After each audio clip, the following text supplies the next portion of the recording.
The Count of Monte Cristo by Alexandre Dumas. Betrayal, revenge, and redemption. The fire beneath the silence. You've been betrayed before, not just by people, but by time, by trust, by the stories you were told to believe in. They said, if you're good, good things will happen. But deep down, you've learned something different. You've learned the world doesn't always reward honesty. Sometimes it punishes it. Justice, it's a bedtime story for rule followers. And revenge, it's what you think about when you're wide awake, staring at the ceiling. What if I told you one man lived that story completely? And what if the ending wasn't what you expect? Part 1. The world that broke you. You're 19, you've done everything right, you're loyal, you work hard, you're good at what you do, you're about to become captain, you've got the love of your life by your side, everything's lined up, then it all falls apart. Not by accident, not by fate, by people. People close to you, people you trusted. They were jealous, afraid you'd rise too high.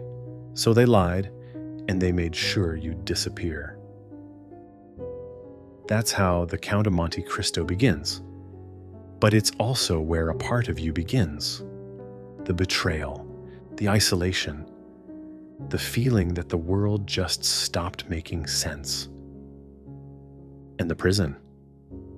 It's not just a place. It's a metaphor. We've all had our own Chateau d'If, locked away, forgotten, wondering if anyone would ever come looking. But sometimes, that silence grows something inside you, something fierce, something that doesn't die. Softly, it burns. Part 2. The man who dies and the myth who rises. You don't leave betrayal as the same person who entered it. A part of you dies there, the innocent part. For Edmond Dantes, that man dies in a cell. And what's born is something else entirely. He meets someone, Abbé Faria, a strange old prisoner, but brilliant.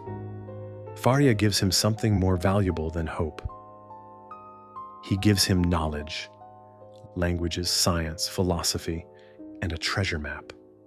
But not just a treasure, a purpose. Dantes escapes, not just from the prison, from who he used to be.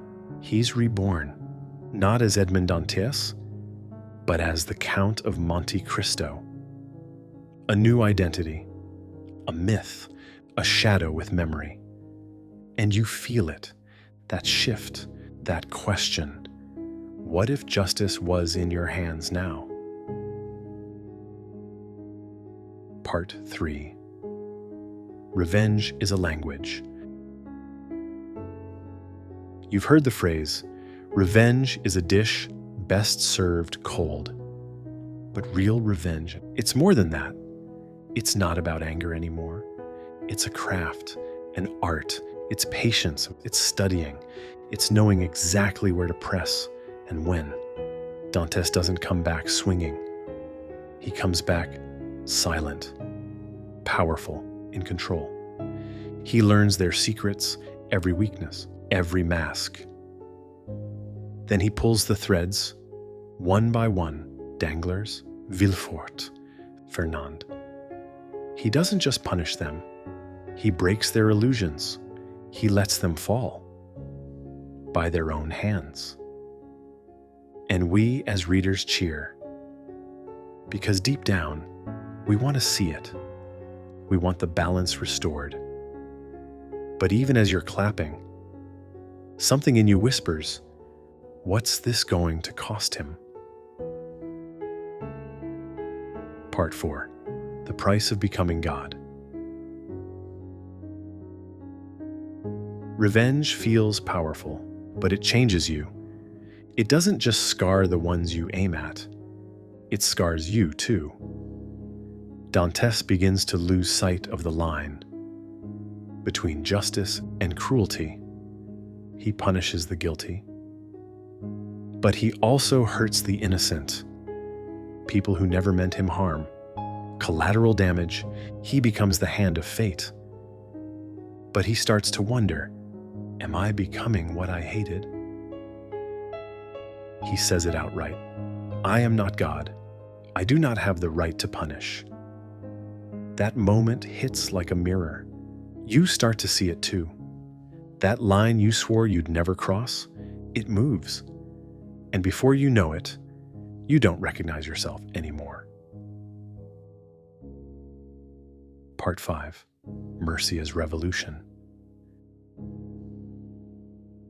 There's a moment near the end.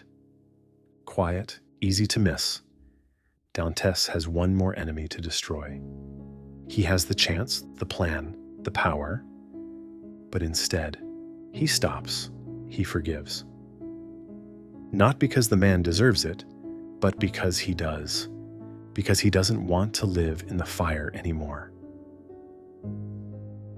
That's the real turning point. He steps out of the identity he built, not as a prince, not as a phantom, just as a man. Scarred, older, but finally free.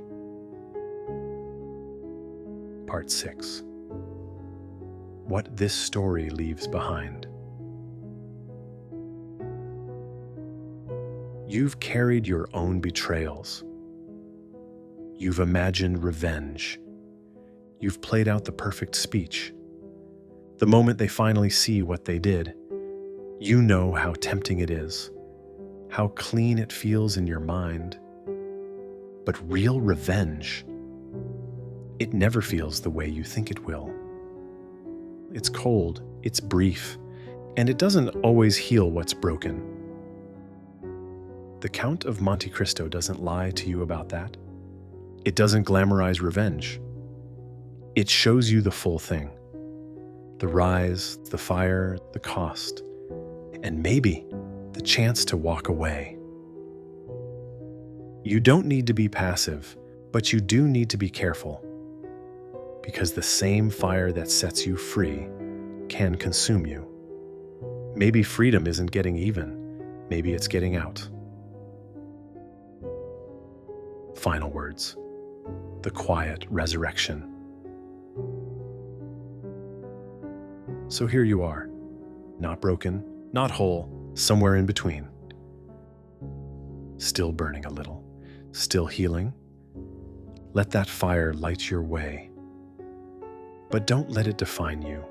Let it shape you, but not harden you. You're not just what they did to you. You're what you do with it. This story, his story, it isn't just Dantes. It's yours, and it always has been. Subscribe, not to this channel, but to your transformation. And remember, don't rush your justice. Let time sharpen you. Let silence teach you.